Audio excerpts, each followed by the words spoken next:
Hey guys, it's Kusi.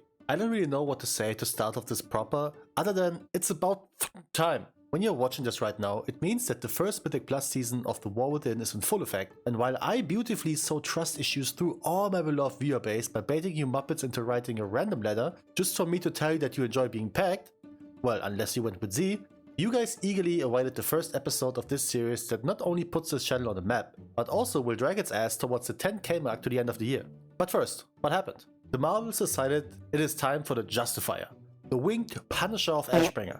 And while there are a couple of haters that would say that those shiny bubble Hearthstone combo using cowards are nothing more than Uther's little bitch boys, I dare to argue that the option to play a Paladin was the only reason us OG Horde gamers didn't burn Blood Elves to the ground when they tried to be part of our gang. I mean, you're not wrong. Be it as it may, Retribution is upon us in this first Zero to Hero series in World of War, the War Within. But before I go into more detail about why gearing this expansion is so much different compared to any other, ever, because it's borderline insane how fast you can get gear even without being lucky, which you will all see in a minute, we will go over the rules of this challenge so that we are all on the same page continuing forward. So, like I mentioned, this is a Zero to Hero, meaning we will do this alone. However, not completely alone.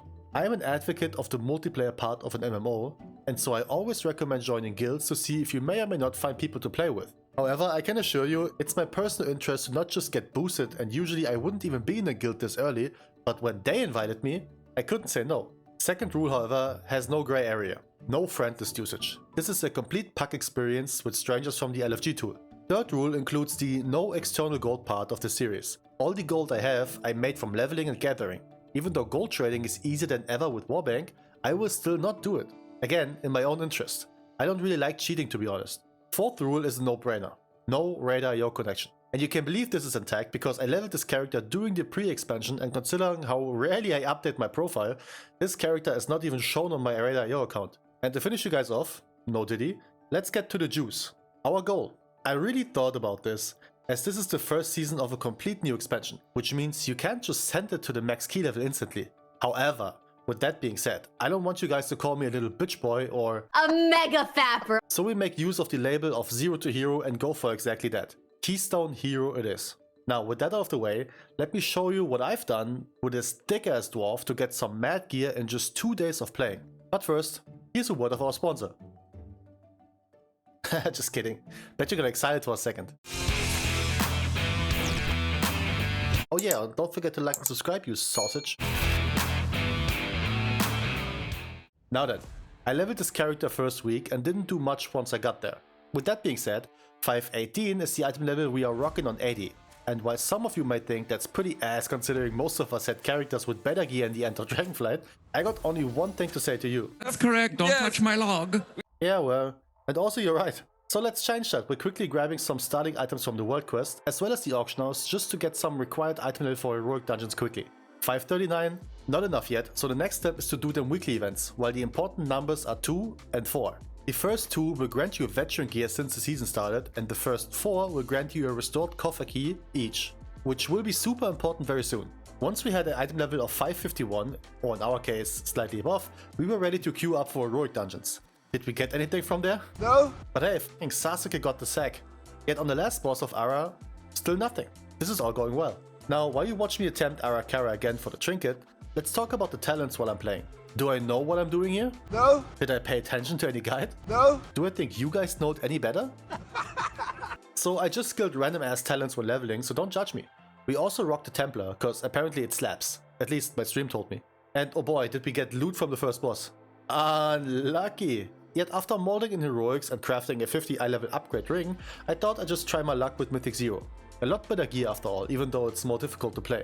Similar to Mythic Plus, I just made my own party, called it World Tour, like I planned to do all 8 dungeons after midnight, which I feel like was some kind of buzzword for people to show up. Okay, can I be honest for a second? I only did that because I messed up. Instead of heroic, I queued for normal, which I found out after the first boss of the Bee Brewery. Blessing in disguise though, because now this whole thing picked up in pace. Stone Vault is loaded with insane items. This neck, which we didn't get. This cloak, which I didn't get. Insane but them legs though. Almost the entire team stayed for one more, and I'll just quickly show you before and after of the gear, before we talk about what happened. Nothing happened. Nothing at all. that sucks. And so I told myself to at least do Arakara before going to bed, just to potentially get a shot at the damn trinket everyone is screaming over. So let's talk about Arakara.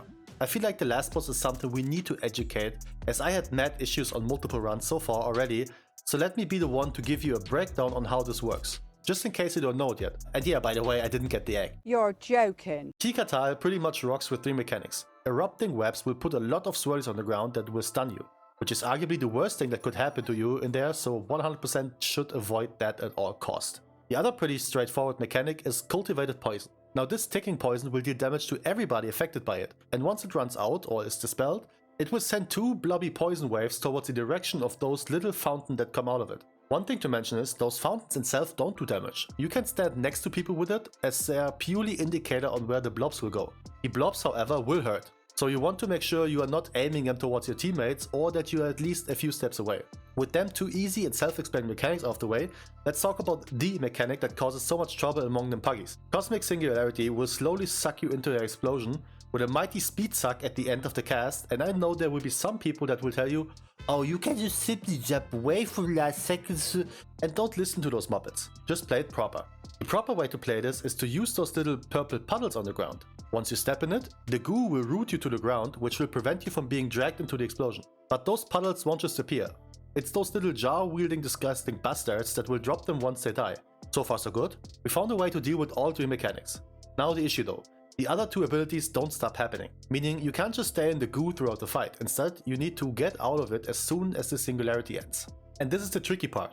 I know that because I've seen so many gamers struggle with it, and I only found out how it works by accident myself. Those blobs have a big HP pool, and while DPS probably could just nuke it down, there are more efficient ways of doing so. Either you use something that removes root effects like Freedom, Tiger's Lust or Disengage if you are any of those classes, or you simply CC it. Yeah, you heard me. Almost everything works on those guys, and I'm certain everybody has at least 1 CC lying around somewhere just waiting to be used. So after the big explosion happened, I, as a Paladin, could just either use Freedom, my Blind, or Hammer of Justice to get out of this easy peasy. And that's the whole magic. Very movement heavy fight, but the main focus should lie on being calm and finding your puddle a few seconds before Cosmic Singularity happens, just to make sure you won't snipe anybody's goo last second. There are probably more ways to cheese this, but we on this channel don't give you that. We educate you on how this works proper.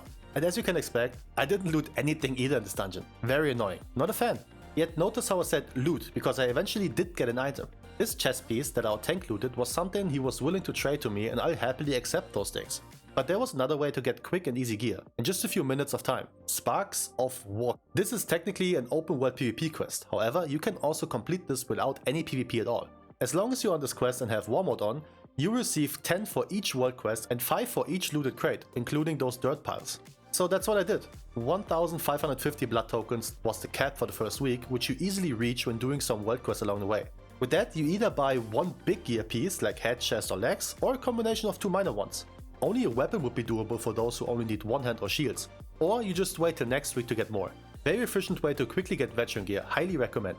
I went with the headpiece myself for the most stats. Oh yeah, and then there are also delves. Man, are they something. While some of them go as intended, others, well, don't. I mean, they do get hotfixed daily at this point, but I'm all for it. I hope Blizzard continues to enhance the system and makes it an actual thing going forward throughout many more expansions to come. The key to grab the best possible loot in here is to complete each difficulty once, so you eventually are able to do them on tier 8. In there, multiple things happen that will give you some mad loot one way or the other. When doing 8, you can stack up your vault to guarantee a hero item level piece in there. That's huge already, but there's more.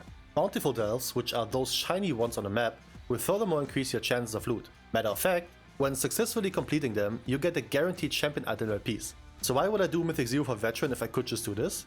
Well, here's the catch. You only get to open the important chest with a certain key you do for doing weeklies. Do you remember the copper keys I mentioned earlier? Some gamers kept all the keys since expansion launch. You can obtain up to 4 potentially keys throughout the week. And there are 4 bountiful delves up each day. But wait, there's more. This big void shadow guy can actually spawn a surprise boss, and even though that thing hurts like hell, it actually grants mad loot. He's very rare though, so if you're in a party and he spawns, use everything including Bloodlust. Nuke it down, I'm telling you it's worth it.